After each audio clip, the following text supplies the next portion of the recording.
Le président de la République, en déplacement dans les Alpes, en Savoie et en Isère, vient de déclarer qu'il allait baisser les impôts dès 2016. C'est surréaliste. Surréaliste, et cette déclaration mérite 3 commentaires. D'abord, ça veut dire quoi? Est-ce que c'est en 2016 qu'il baisse les impôts sur les revenus de 2015, ou est-ce en 2017, année électorale, qui baisse les impôts sur les revenus de 2016?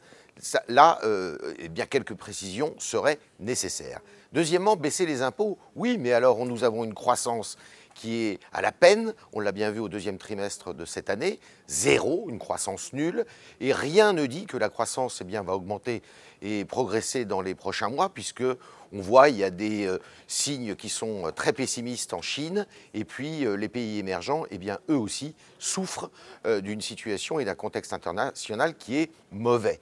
Donc, pour baisser les impôts, qu'est-ce qu'il faut faire? Eh bien, il faut baisser la dépense publique. Ce n'est pas vraiment le sens de l'action du président de la République. Il doit faire déjà 15 milliards d'économies cette année, et on ne sait toujours pas où est-ce qu'il compte les faire. Donc, ça paraît bien difficile pour lui de tenir sa promesse, d'autant que eh bien, ses prévisions de croissance sont pour le moins farfelues. Il nous dit qu'on pourrait faire plus de 1,2% cette année, ça sera bien difficile, et tenir 1,5% l'année prochaine dans un contexte international compliqué, eh bien, ça paraît aussi très difficile.